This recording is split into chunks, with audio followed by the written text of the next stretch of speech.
laawol kisal ko laawol peewal e ɓantal. bismillahi irrahmani irrahim. alhamdulillahi rabbil alamin. wassalatu wassalamu al-atammani al-akmalani ala khayri khalqillahi ajma'in. wa ala alihi wa sahabatihi wa ala man tabi'ahum bi ihsanin ila yawmiddin. Louange à Allah subhanahu wa ta'ala, le Seigneur des mondes. Que le salut et la bénédiction d'Allah soient sur le sceau des prophètes, le dernier des messagers, Mohammed sallallahu alayhi wa sallam, sur sa famille, ses compagnons et tous ceux qui suivent son chemin jusqu'au jour de la résurrection. Chers frères et sœurs en islam, nous vous souhaitons la bienvenue aujourd'hui encore à notre émission hebdomadaire intitulée « Les qualités du musulman », qu'on appelle en arabe « Akhlaqul Muslim ». Nous avons, dans les éditions passées, parlé de l'aspect général du bon comportement en islam, et de façon spécifique, nous avons parlé le comportement du musulman vis-à-vis de ses deux parents, vis-à-vis de sa femme, et le comportement de la musulmane vis-à-vis de son époux. Aussi, le caractère que le musulman doit adopter vis-à-vis de ses enfants. Ensuite, nous avons parlé de la grande qualité en islam, l'endurance, le fait de supporter soit les difficultés de la vie, soit les difficultés liées au culte, aussi les difficultés liées au mauvais comportement de quelques personnes vis-à-vis de toi. Aujourd'hui, Inch'Allah, nous allons aborder un sujet lié à cela aussi, à savoir le pardon. Parce que le pardon est souvent lié à l'endurance. Le pardon aussi fait partie des grandes qualités que le musulman doit inculquer en soi. L'islam nous a invités à faire preuve de cette qualité. Nous a invités à pardonner les hommes. Parce que l'homme, de façon naturelle, il vit dans une société. L'homme ne peut pas vivre seul, non plus vivre seulement avec les animaux de la brousse. L'homme, il vit avec ses semblables humains, donc dans une société. Et le plus souvent, il y a des erreurs que ses semblables commettent à son égard, voire même des fautes. Comme lui aussi, de façon involontaire de fois ou bien de façon volontaire, il peut commettre des fautes, il peut commettre du tort à l'endroit de ses semblables. Donc seulement le pardon et la tolérance peut donner une vie meilleure à la société humaine. Sinon, si chacun réagit au tort qu'on lui commet, qu'on lui fait, la vie ne serait pas belle. C'est pourquoi Allah subhanahu wa ta'ala, il a d'abord interdit le tort vis-à-vis du musulman, vis-à-vis de tout humain. On doit éviter au maximum possible de faire le tort à un humain. Maintenant, si de façon involontaire, de façon inconsciente, on arrive à commettre du faute ou bien du tort à quelqu'un, l'islam demande à celui qui a été victime de faire preuve de pardon, de faire preuve d'endurance et de tolérance. Cela fait partie des caractères des grands musulmans, c'est-à-dire des musulmans qui sont fidèles à leur religion, des musulmans qui sont grands dans leur foi et dans leur obéissance à Allah subhanahu wa ta'ala. Parce que nous avons maintes fois dit que l'islam, ce n'est pas simplement le lien entre l'homme et son Seigneur. Ce n'est pas une affaire personnelle comme beaucoup veulent le faire savoir, que l'islam, c'est résumé seulement à la spiritualité, au lien entre l'être humain et son créateur. L'islam est plus vaste que cela. L'islam, on ne peut pas le dissocier à sa dimension sociale, et voire même à sa dimension économique et politique. On ne peut pas dissocier l'islam à cela. L'islam, c'est un mode de vie général.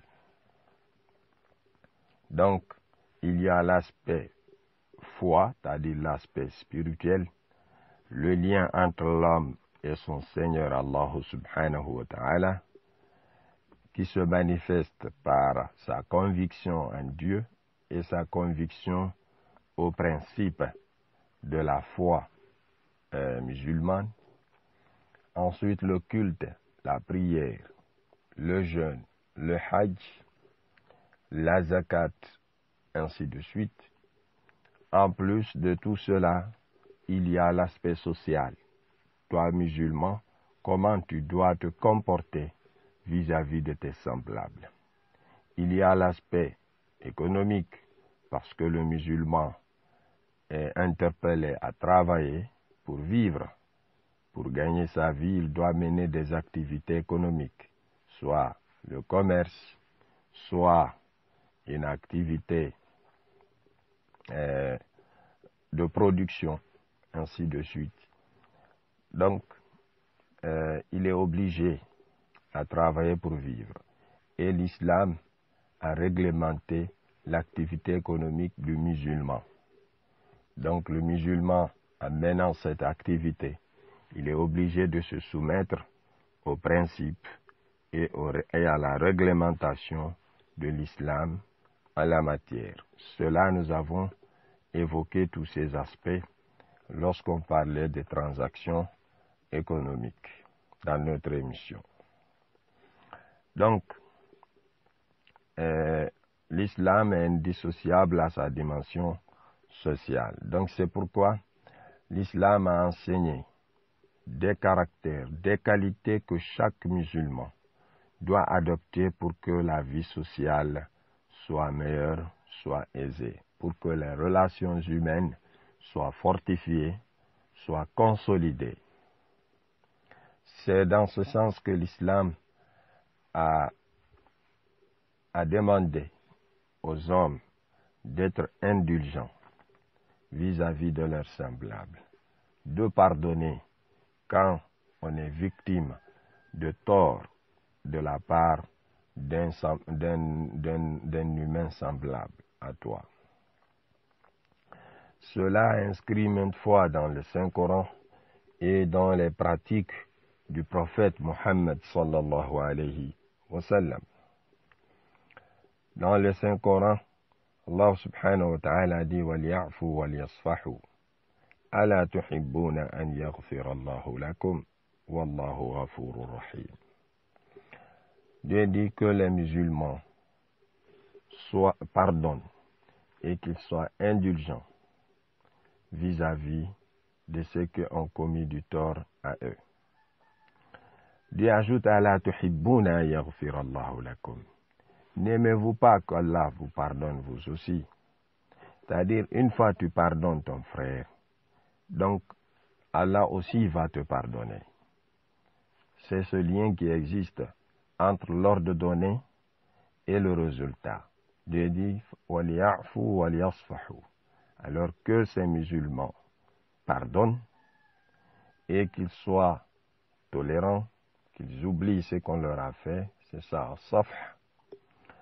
Dieu après dit Ala tuhibbuna an yaghfir Allahu lakum.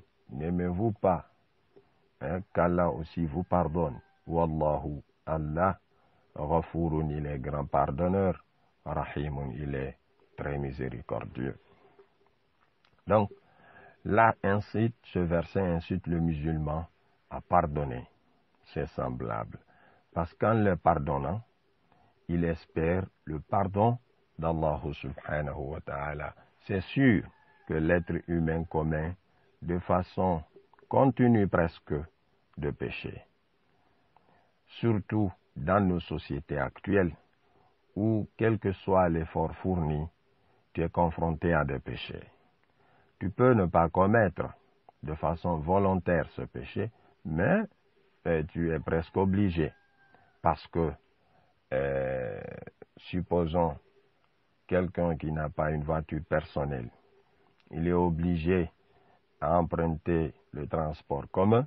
Dans ce transport commun, malgré que nous sommes musulmans, ce n'est pas réglementé selon les principes de l'islam, où les femmes et les hommes doivent être séparés même dans les bus ou bien dans les taxis. On peut dire, mais ça c'est impossible. C'est possible parce que dans les sociétés qui ont fait l'islam comme leur base de vie, ça se fait. Une fois des hommes et des femmes s'embarquent, on donne les places de devant aux femmes, les hommes se mettent derrière dans les bus. Ça c'est évident. Donc, si c'est dans un taxi, si la femme s'embarque, l'homme s'abstient de s'embarquer. Il laisse le taxi à la femme. Donc, c'est bien possible, c'est parce que nous n'avons pas adopté ce système de vie. Nous avons préféré un système de vie qu'on a importé d'ailleurs, le plus souvent des sociétés qui ne sont pas musulmanes. Nous avons préféré leur système de vie. C'est pourquoi, quand on dit d'adopter ce comportement qu'on sépare les hommes et les femmes, même dans les moyens de transport, ça devient quelque chose d'étonnant chez nous. Donc, quand tu es dans un bus, tu es obligé de faire un frottement avec les femmes, parce que des fois vous vous asseyez ensemble sur le même siège dans les taxis, c'est connu. Tu es obligé parce que il faut que tu te déplaces, tu ne peux pas faire ce déplacement à pied, tu n'as pas une voiture personnelle, tu ne peux pas imposer un système au chauffeur, parce que tu n'as pas ce pouvoir, donc tu es soumis à la réalité du terrain. Il faut s'asseoir avec une femme qui t'est étrangère, parce qu'en islam, quand on dit que telle femme t'est étrangère, c'est-à-dire il n'y a pas un lien de sang qui vous lie. Donc, tu peux la marier en islam. Donc, c'est une femme qui t'est étrangère. Ce n'est pas qu'on dit elle est étrangère à toi, elle est du Sénégal ou ailleurs, comme quelqu'un voulait saboter le système, cet enseignement islamique. Donc, tu es obligé de t'asseoir avec elle jusqu'à destination. Les bus ou bien les taxis, il y a plein de musique. En islam, écouter la musique n'est pas permis. Mais quand tu rentres, tu ne peux pas imposer cela au chauffeur parce que tu n'as pas ce pouvoir, à moins que tu ne plaides qu'il diminue ou bien qu'il éteigne. S'il accepte, tant mieux. S'il n'accepte pas, tu ne peux pas autrement. Donc, tu es obligé d'entendre la musique. On ne dit pas d'écouter, mais tu es obligé d'entendre. Donc, que tu relèves ton regard, tes yeux, tu vas voir ce qui n'est pas licite. Nos sœurs aujourd'hui dans les rues sont habillées de façon extravagante, il faut le dire, parce que une sœur qui s'habille, les seins sont au dehors, les cuisses sont au dehors, ou bien elle est dans un pantalon serré qui esquisse sa forme, ça ce n'est pas du tout islamique. Mais puisque c'est cette liberté que même les musulmans et les musulmanes ont préféré aujourd'hui, c'est une liberté contraire aux enseignements d'Allah subhanahu wa ta'ala et de son prophète Muhammad sallallahu alayhi wa sallam. C'est seulement le pouvoir qui pouvait mettre fin à ces pratiques, mais puisque le pouvoir est laïque, alors toi musulman, tu es obligé de te ressaisir devant ces tentations, de baisser le regard quand tu es dans les rues. Mais aujourd'hui en Guinée, tu baisses les regards, les cuisses et les jambes sont au dehors. À vieux mini-jeep, tu soulèves le regard, les seins et les poitrines sont au dehors. Donc, tu es presque obligé, je ne dis pas obligé, tu es contraint, c'est-à-dire tu es entre les péchés. Donc toi, chaque fois, ça nécessite que tu dises Allah pardonne, hein, que Dieu te pardonne, tu fais le istighfar. Maintenant, en pardonnant aux hommes, sache que Dieu va te pardonner parce que nous, à notre époque actuelle, nous avons plus de besoin de pardon d'Allah subhanahu wa ta'ala parce que il faut dire nous nageons dans les péchés. Donc le musulman à chaque instant, il doit dire astaghfirullah. Il doit demander à Dieu pardon parce que il est entouré de ce qui est interdit. Ensuite, pour avoir le pardon d'Allah subhanahu wa ta'ala, il pardonne ses semblables. Parce que la vie dans la société, on ne peut pas dire que c'est fait de tort, mais chaque fois, soit dans le langage ou bien dans les actes, on se fait du tort de façon continue presque. Donc ça nécessite du pardon de la part de chacun des hommes. Donc c'est pourquoi Dieu a dit وَلْيَعْفُوا وَلْيَصْفَحُوا أَلَا تُحِبُّونَ أَنْ يَغْفِرَ اللَّهُ لَكُمْ وَاللَّهُ غَفُورٌ رَحِيمٌ. Les grands musulmans, les savants qui ont interprété le Coran, ils disent ce verset, la cause de sa révélation, c'est que Abu Bakr radiyallahu anhu, le premier calife après le prophète Mohammed sallallahu alayhi wa sallam, pendant la vie du prophète, sa fille Aïcha, femme du prophète sallallahu alayhi wa sallam, a été victime de diffamations très graves, d'accusations de la part des hypocrites. Elle a été accusée qu'elle a commis la fornication, et ça c'était faux. Et cette accusation, cette diffamation s'est répandue.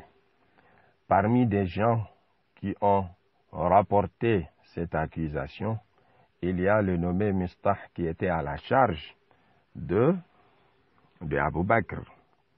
Alors quand Abu Bakr a su que même Mistah s'est mis dans cette diffamation, alors il a décidé qu'il ne va plus le prendre en charge. Alors Allah a révélé le Coran parmi les versets qu'Allah subhanahu wa ta'ala a révélé pour dire que cette accusation elle est fausse, elle est infondée. C'est les hypocrites qui l'ont fabriquée, parce qu'il y a eu des versets du Coran révélés de la part d'Allah subhanahu wa ta'ala pour prouver que Aïcha est innocente. Elle a été simplement accusée. Donc, c'est les hypocrites qui ont fabriqué ce mensonge pour salir l'honneur du prophète sallallahu alayhi wa sallam et de sa femme, Aïcha radiyallahu anha. Donc, Abu Bakr, puisque c'est sa fille qui a été victime de cette diffamation, il a décidé que Mistah qu'il prenait en charge, alors qu'il arrête. Alors Dieu a dit وَلَا يَأْتَلِ أُولُو الْفَضْلِ مِنْكُمْ وَالسَّعَةِ أَنْ يُؤْتُوا أُولِي الْقُرْبَى وَالْيَتَامَى وَالْمَسَاكِينَ وَالْمُهَاجِرِينَ فِي سَبِيلِ اللَّهِ. Ceux à qui Dieu a donné largesse, qu'ils ne décident pas d'arrêter de prendre en charge, d'arrêter la prise en charge des proches parents, ou bien des orphelins, des pauvres, alors qu'ils pardonnent et qu'ils oublient ce qui est arrivé. Ala tuhibbuna an yaghfira Allahu lakum. N'aimez-vous pas qu'Allah vous pardonne? Donc, c'est très difficile que l'honneur de ta fille soit souillé, parce que c'est ton honneur toi-même qui est souillé en ce moment. Alors, c'est difficile, c'est pénible, mais Dieu demande aux musulmans,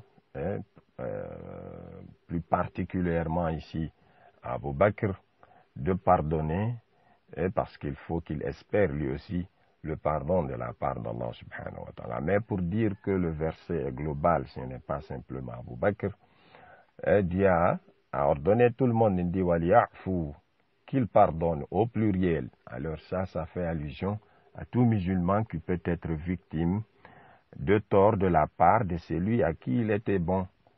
Donc, tu prends en charge ce type, tu l'as assisté, tu as fait ceci, tu as fait cela pour lui, et qu'un jour, qu'il te commette du tort que tu ne t'attendais pas. Mais c'est très difficile parce que tu te rappelles directement, le Satan va te rappeler tout le bien que tu as fait pour lui. Alors, il ne faut pas dire j'arrête ce que je faisais pour lui. Il ne faut pas te décourager ou bien avoir de soucis. Il ne faut pas regretter pour le bien que tu as fait pour lui. Il faut pardonner, il faut digérer et oublier tout. Parce qu'Allah subhanahu wa ta'ala, quand tu le pardonnes, Dieu te pardonnera. Ensuite, Allah subhanahu wa ta'ala s'adresse à son prophète. Et comment il doit se comporter vis-à-vis de ses ennemis, qui le traitent de menteur, qui le traitent de fou, qui le traitent de tous les maux. Il est magicien, il est menteur, c'est un fou. Ils ont tout dit au prophète sallallahu alayhi wa sallam.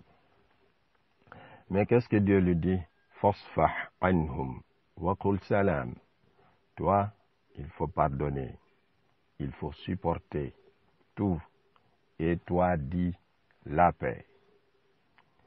Donc, s'il t'attaque de façon verbale, ou bien s'il t'attaque sur le plan physique, toi, tu dois pardonner. Fasfa anhum wa qul salam. Ce n'est pas simplement le pardon, mais en contrepartie, toi, tu dois donner de bonnes paroles qui appellent à la paix, qui appellent à la cohésion sociale, c'est-à-dire des paroles qui émanent du cœur, qui dénotent que tu as pardonné ce qu'ils te font du mal. Dieu dit, fasawfa ya'lamuna, ils seront le résultat de leur pratique le jour de la résurrection.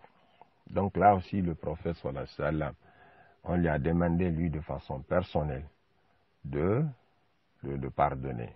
Mais quand un enseignement vient au prophète sallallahu alayhi wa sallam, c'est que c'est pour tous les musulmans, à moins qu'il n'y ait une preuve évidente que cet enseignement est réservé au prophète sallallahu alayhi wa sallam, comme par exemple le fait de marier plus de 4 femmes.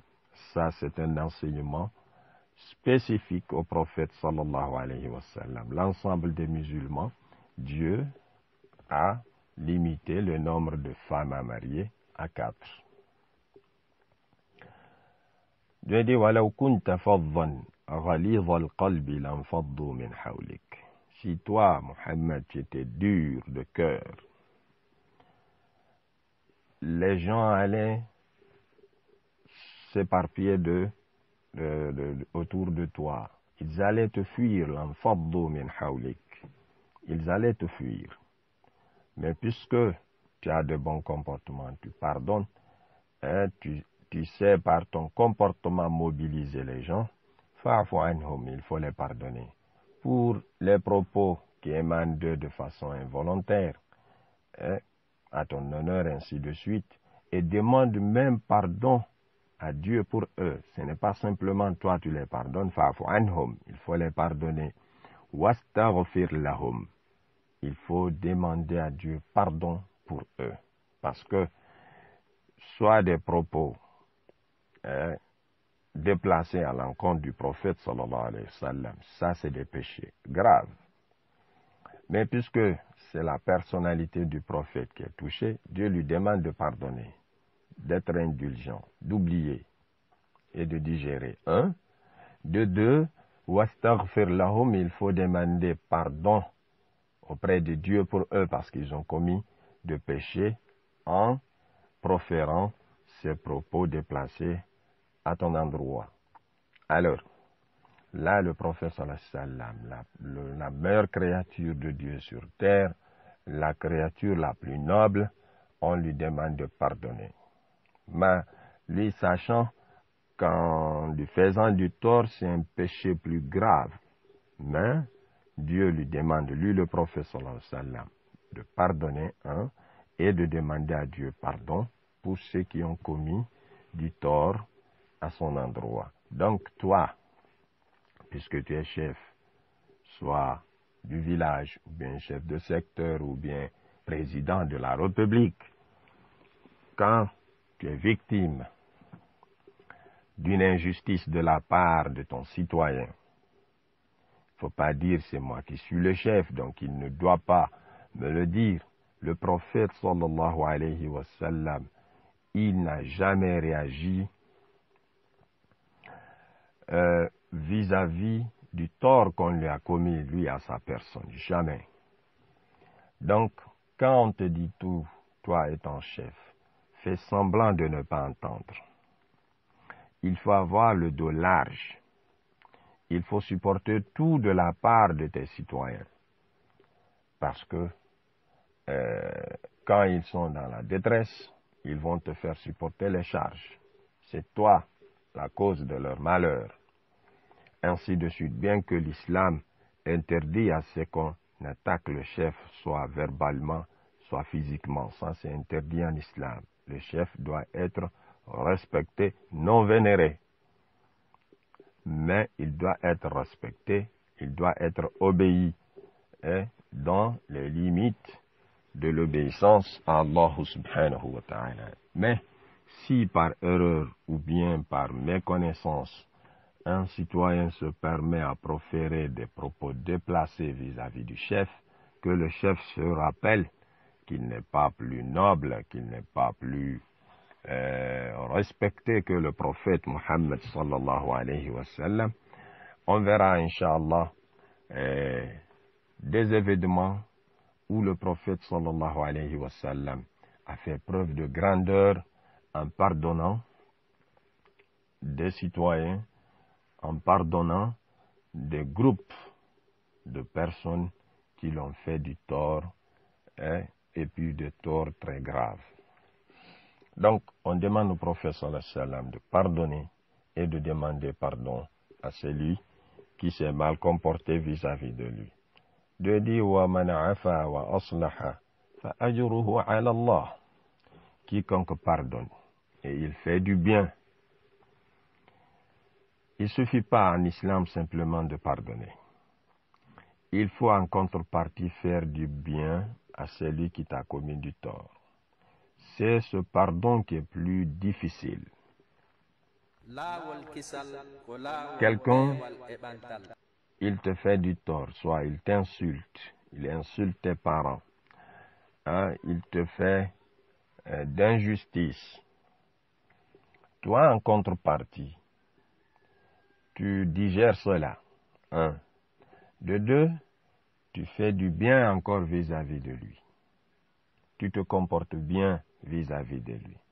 Si lui, il avait brimé ton droit, mais toi, tu le remets dans ses droits.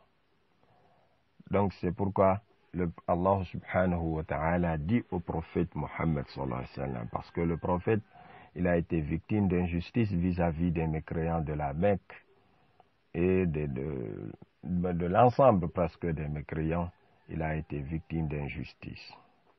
Qu'est-ce qu'Allah subhanahu wa ta'ala lui a dit? Idfa' billati hiya ahsan. Toi, repousse le mal qu'on te fait par ce qui est meilleur. On te fait du mal, du tort, d'injustice. Toi, en contrepartie, il faut leur faire du bien. En leur faisant du bien, c'est que tu as d'abord pardonné ce qu'on t'a fait du mal. Donc, tu commences d'abord par le pardon. Ensuite, toi, tu rétribues ce fauteur par le bien. Dieu ajoute à cela. فَإِذَا الَّذِي بَيْنَكَ وَبَيْنَهُ عَدَاوَةٌ كَأَنَّهُ وَلِيٌّ حَمِيدٌ. Quand tu fais cela, c'est-à-dire quand tu repousses le mal par le bien, certes celui qui était ennemi hier deviendra un grand allié, un grand ami, parce que de façon consciencieusement, il saura que tu es grand. Lui, chaque jour, il te fait du mal. Chaque jour, il commet du tort à ton égard. Mais toi, chaque jour, et à chaque tort qu'il te fait, toi, tu le fais de bien. Un jour, il prendra conscience et il saura qu'il a affaire avec un vrai ami, avec un grand homme. Et il t'aimera à jamais. Donc, c'est ce que Dieu dit, فَإِذَا الَّذِي بَيْنَكَ وَبَيْنَهُ عَدَاوَةٌ كَأَنَّهُ وَلِيٌّ حَمِيمٌ. C'est lui entre qui et toi il y avait l'animosité, la haine. Lui, il sera pour toi un grand ami. وَلِيٌّ حَمِيمٌ. Dieu ajoute, وَمَا يُلَقَّاهَا إِلَّا الَّذِينَ صَبَرُوا. Ne peut parvenir à cet état de grandeur, de caractère, sauf ceux qui ont enduré, ceux qui ont supporté les peines liées au tort qu'on leur a commis. Donc, ils ont le dos large, ils ont le cœur large, ils acceptent tout, jusqu'à ce qu'on même on les traite de faibles. Parce que des fois, quand tu es bien, tu aimes pardonner, les gens pensent que tu es faible. Le prophète sallallahu alayhi wa sallam dit, voilà le grand musulman, voilà le grand croyant, c'est lui-là qu'on considère faible parce qu'il pardonne les gens. Il fait semblant de ne pas savoir qu'on lui a commis du tort. Quand tu le fais du tort, lui, en contrepartie, il te fait du bien. Tu l'insultes, tu le traites de tout, il fait semblant de ne pas entendre. C'est ce caractère que l'islam nous demande d'inculquer en nous. Parce que si cela est, alors la vie sera aisée. Tu n'entendras nulle part de dispute, et nulle part il n'y aura des combats ainsi de suite, parce que si chacun décide tout le tort qu'on me fait, moi je vais pardonner, alors il y aura une vie meilleure dans ce bas monde. Alors, Dieu dit, وَمَا يُلَقَّاهَا إِلَّا الَّذِينَ صَبَرُوا. Ce caractère de pardonner et de faire du bien aux fauteurs ne peut y parvenir que ceux qui endurent. وَمَا يُلَقَّاهَا إِلَّا ذُو حَظٍّ عَظِيمٍ. Ne peut parvenir à ce grand caractère que ceux qui ont une grande part de la foi, une grande part du don de la part d'Allah subhanahu wa ta'ala. Donc, le musulman, il doit apprendre ce caractère de pardonner à tout le monde. Pardonner à ta femme, à tes enfants, mais tout en corrigeant le caractère. Il se peut que ta femme a de mauvais caractères. Donc toi, tu ne fermes pas seulement les yeux, mais tu cherches à corriger ces caractères de façon pacifique, de façon bil hikma, c'est-à-dire avec sagesse, voilà, avec sagesse et avec toute une politique, et puis pacifique le plus souvent qu'il faut adopter. Et tes enfants aussi, il se peut qu'il ait de mauvais caractères, donc tu pardonnes. Ce n'est pas à chaque fois que l'enfant te commet du tort, tu le frappes, tu le brutalises, mais tu dois pardonner et chercher à corriger ce mauvais caractère de cet enfant. Maintenant, vis-à-vis de tes semblables, soit tes amis de service ou bien tes amis de quartier, ainsi de suite, il faut décider que tout tort qu'on te commet, tu vas pardonner. Et même ne pas faire savoir au fauteur qu'il t'a commis du tort. C'est ça le vrai pardon. Dieu aussi, en parlant des musulmans qui sont des bienfaiteurs, des musulmans qui sont vraiment soumis à Allah subhanahu wa ta'ala, qui sont des musulmans pratiquants fidèles à leur religion, Dieu parle d'eux, il dit وَالْكَاظِمِينَ الْغَيْظَ وَالْعَافِينَ عَنِ النَّاسِ. Il digère la colère il l'avale. Kadhibin al-ghayz, il avale la colère, c'est-à-dire il digère tout mal qu'on leur fait. Wal-afina anin nas, et puis il pardonne aux gens. Wallahu yuhibbul muhsinin, Allah aime les bienfaiteurs, c'est-à-dire en faisant du bien aux gens, en leur pardonnant, en digérant la colère, tu deviens bienfaiteur. Sache que chaque fois que tu pardonnes les gens, tu grandis chez Allah subhanahu wa ta'ala. Et même dans la société, tu deviens grand. Même le fait de pardonner, c'est un caractère humain le plus souvent. Il faut voir Nelson Mandela, il n'est pas musulman, mais l'islam reconnaît à quelqu'un qui a fait du bien, même s'il n'est pas musulman, de dire ce bon caractère qu'il a fait. L'Afrique du Sud a été victime de l'apartheid des Blancs. Ils ont été soumis à une injustice qui n'a pas son égal presque. Mais quand lui, le noir, il est venu au pouvoir, il n'a pas agi comme le blanc a agi en Afrique du Sud, mais il a procédé à une réconciliation. Donc voilà un caractère d'un grand homme. S'il était musulman, il serait mieux pour lui, parce qu'en réalité, quiconque meurt n'est pas musulman, chez Dieu en tout cas. Dans la vie ici, on est égal sur le plan des citoyennetés, sur le plan des droits, mais chez Dieu, c'est une perte, ça c'est évident. Mais bien sûr, il a fait ce grand acte en Afrique du Sud qui a réconcilié les Sud-Africains. Voilà, c'est un caractère humain qu'il a fait. C'est ce que l'islam veut que les gens cultivent en eux, surtout si tu es musulman. C'est pourquoi le prophète sallallahu alayhi wa sallam, il a pardonné à tout le monde, aux musulmans et aux non-musulmans. Dieu même dit قُلْ لِلَّذِينَ آمَنُوا يَغْفِرُوا لِلَّذِينَ لَا يَرْجُونَ أَيَّامَ اللَّهِ لِيَجْزِيَ قَوْمًا بِمَا كَانُوا يَكْسِبُونَ. Ô Muhammad, dit aux musulmans, aux croyants, de pardonner pour ceux qui ne croient pas au jour de la résurrection, c'est-à-dire de pardonner à ceux qui ne sont pas musulmans pour les torts qu'on leur commette, parce que ils vont proférer des propos déplacés à leur encontre, et même ils vont dépasser cela, ils vont de façon physique leur commettre du tort. On connaît l'islam, l'histoire de l'islam, à l'avènement de l'islam à la Mecque, c'est que les Mécois mécréants ont fait des premiers musulmans, et jusqu'à présent ça continue.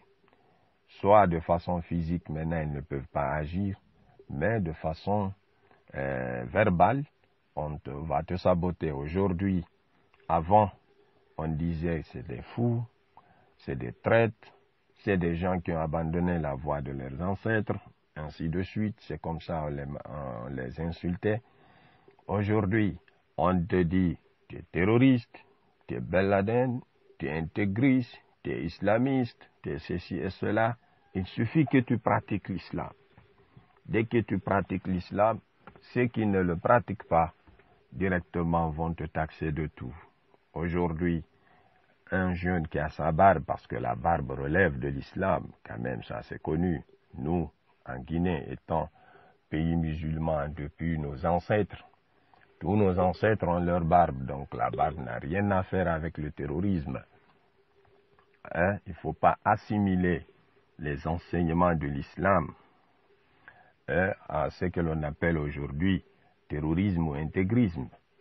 Pratiquer l'islam n'a rien de relation avec cette barbarie que nous savons aujourd'hui qui se passe dans le monde entier.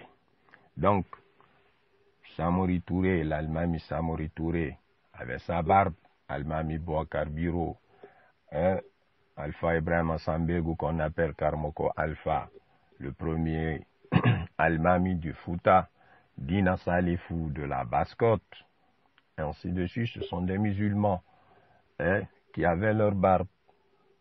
Même les prophètes antérieurs au prophète Mohammed sallallahu alayhi wa sallam avaient leur barbe. On n'a jamais montré l'image de Isa, de Jésus sans barbe, ni l'image de Moïse sans barbe, et même les images d'Abraham, Ibrahim alayhi salam qu'on montrait, il avait sa barbe. Donc, la question d'avoir une barbe, c'est purement islamique, ça relève purement de l'enseignement de l'islam et des religions antérieures, bien sûr. Donc, aujourd'hui, quand tu fais cette pratique, tu as ta barbe, tu pries quotidiennement, tu n'as pas de relation prohibée avec les filles, directement on va te taxer. Si la fille se voile avec une robe vaste et ainsi de suite, directement on te taxe d'islamiste, on te taxe de terroriste, on te taxe de ne sais pas de quoi, de Ben Laden, ainsi de suite, ou bien Al-Qaïda. Donc, tout cela, c'est pour ternir ton image et te salir. Mais toi, qu'est-ce qu'on te demande? C'est de fermer les yeux, c'est de faire semblant de ne pas entendre et de ne même pas avoir ça dans ton cœur. Il faut pardonner, il faut faire semblant de ne pas entendre. Et toi, dis salam, fasfah anhum wa qul salam. Toi, il ne faut pas rétorquer de façon brutale, mais il faut de façon paisible, de façon pacifique. C'est ce que Dieu te dit, wa qul salam. Dieu dit, wa idha khatabahumul jahiluna, si les ignorants s'adressent à eux de façon brutale, eux, ils disent quoi? Qalu salaman, ils disent la paix. Donc c'est ça le comportement du musulman. Donc le prophète sallallahu alayhi wa sallam nous enseigne ainsi. Et même en cas de meurtre ou bien en cas de blessure, l'islam te demande de faire preuve de pardon. Nous savons, il y a le côté pénal en islam. Au niveau des crimes, les sanctions que l'islam a prévues dans ce sens. Quand quelqu'un tue ton proche parent, tu as le droit de réclamer qu'on le tue. Ça, c'est l'islam. Ce n'est pas aujourd'hui, on cherche à éliminer, à abroger la peine de mort. En islam, la peine de mort existe, comme ça existe dans beaucoup de pays dans le monde. Donc, c'est une sanction qui est légale, parce que c'est lui qui ose ôter la vie à l'être humain, c'est que lui ne peut pas avoir plus de droit de vivre plus que celui-là qui l'a tué. C'est ça la logique. Il n'est pas fou, il a ses facultés mentales saines. Alors, comment il peut oser éliminer son frère humain?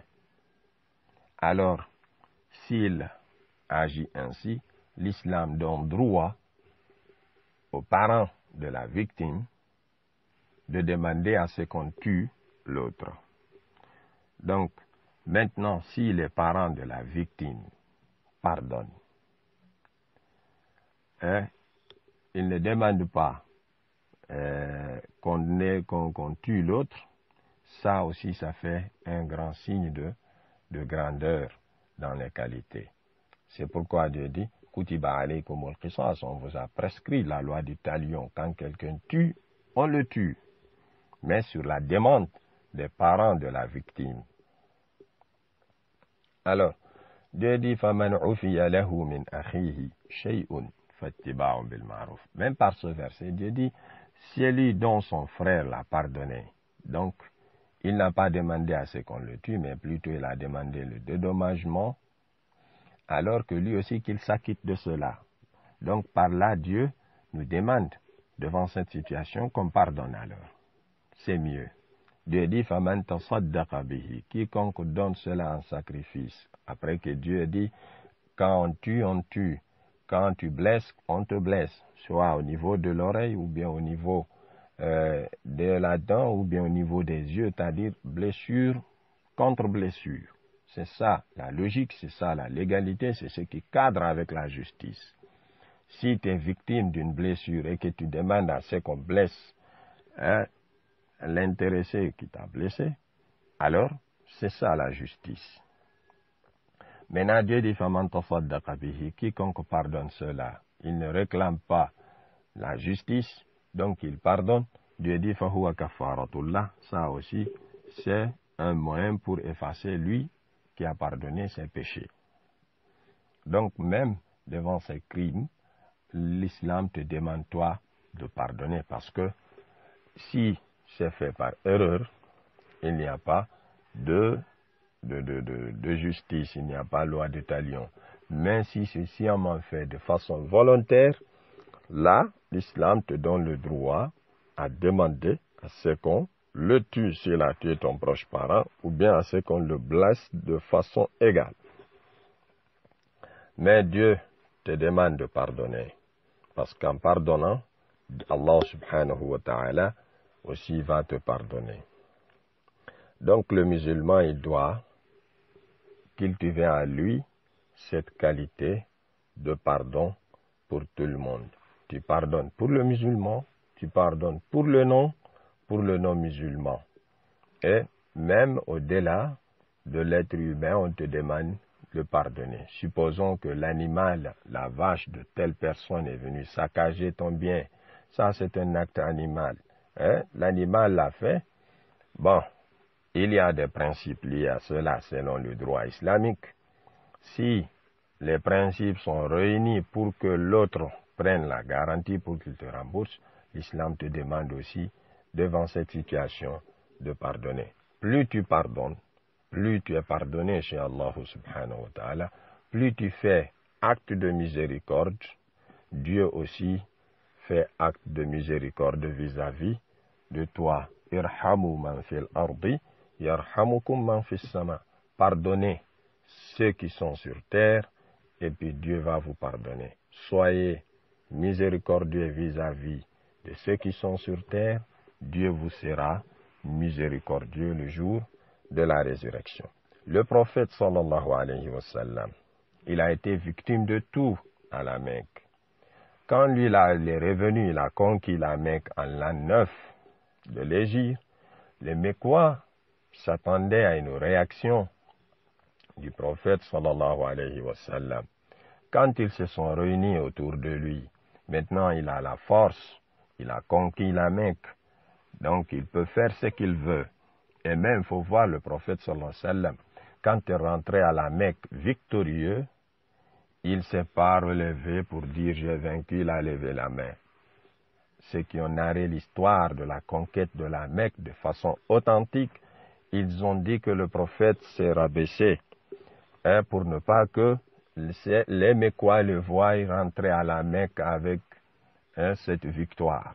Parce que lui, il ne voit pas cela comme une victoire d'humains contre des humains, mais plutôt c'est la victoire de Dieu, la victoire de l'islam, la religion. Ce n'est pas lui, mais plutôt ce qu'on lui demande de transmettre, c'est ça la religion. Il est rentré victorieux, mais étant humble, étant modeste. Ils se sont réunis autour de lui. Il leur a demandé, que pensez-vous, vais-je vous faire aujourd'hui? Ils ont dit, on te connaît, tu es un de nos fils, un de nos oncles, ainsi de suite. Il dit, partez, vous êtes libres, vous n'avez peur de rien. Vu cet acte de grandeur que le prophète sallallahu alayhi wa sallam a fait, les Mécois sont revenus vers lui et ils ont adhéré à l'islam. Parce qu'il n'a tué personne.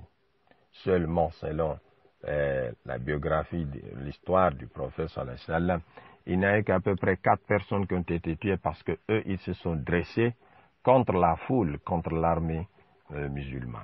Donc, si l'islam était question de tuer toute personne qui n'est pas musulmane, le prophète est rentré avec une forte armée à la Mecque. Donc, il pouvait éliminer tous ceux qui l'ont combattu durant des années. Ils l'ont chassé de la Mecque chez lui. Ça n'a pas suffi. Ils se sont déplacés à maintes reprises pour aller l'éliminer à Médine. avec une forte armée, mais malgré tout ça, quand il est rentré à la Mecque, il les a pardonnés tous. C'est ça la grandeur de qualité que l'islam impose, que l'islam demande aux musulmans. Il est rapporté de façon authentique que Mecquois était venu à la Mecque, qui était venu à Médine, spécifiquement pour tuer le prophète sallallahu alayhi wa sallam. Il est rentré de façon secrète à Médine. Et quand les Médinois, les musulmans, les muhajirines l'ont aperçu, ils savent que lui, il est Mecquois, il n'est pas encore musulman. Qu'est-ce qu'il est venu chercher à Médine? Ils l'ont aperçu et ils l'ont pris. Ils l'ont déposé chez le prophète sallallahu alayhi wa sallam. Le prophète lui a demandé, qu'est-ce que tu es venu faire à Médine? Les Arabes, avant même l'islam, ils ne mentaient pas. Ils buvaient la bière, ils faisaient tout, mais le mensonge, c'est un défaut chez eux. Tu ne mens que quand tu as peur. Et la peur, ce n'est pas la qualité, ce n'est pas le comportement d'un Arabe avant l'islam. Je ne dis pas aujourd'hui, mais avant l'islam et même après l'islam, la première génération de l'islam, la peur n'était pas le comportement d'un Arabe.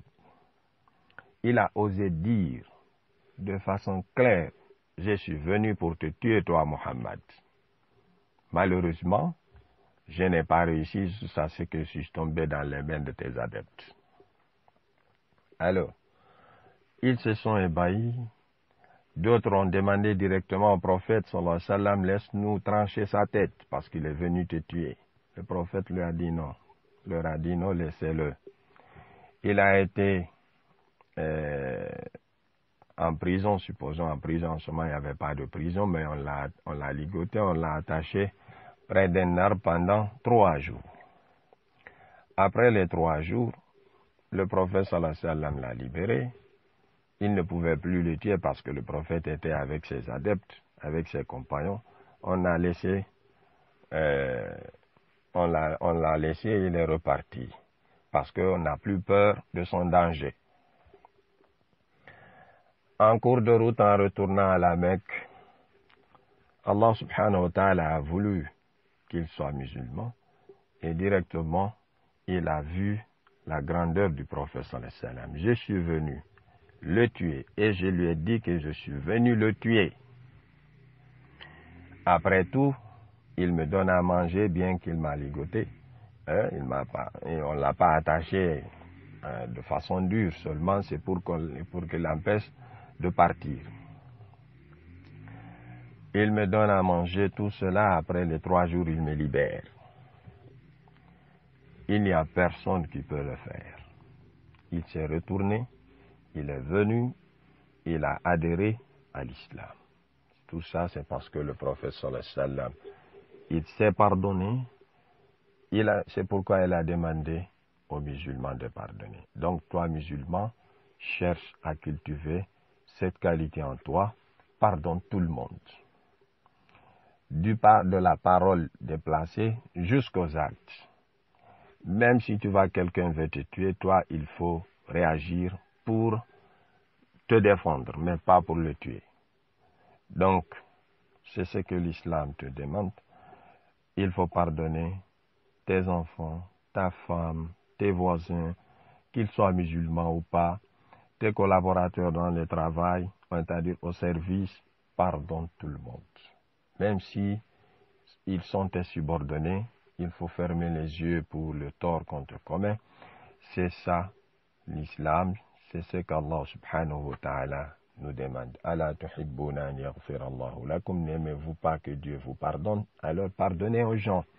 Voilà ce qu'on avait à dire, Inch'Allah, aujourd'hui. Nous prions Allah subhanahu wa ta'ala qu'il guide nos pas, qu'il fasse de nous des musulmans sincères, des musulmans soumis, des musulmans pratiquants, et qu'il préserve notre pays de tout malheur, et qu'il préserve l'ensemble des pays musulmans de tout malheur, et qu'Allah subhanahu wa ta'ala fasse le paradis notre demeure. Assalamu alaikum wa rahmatullahi ta'ala wa barakatuhu. laawol kisal ko laawol peewal e ɓantal.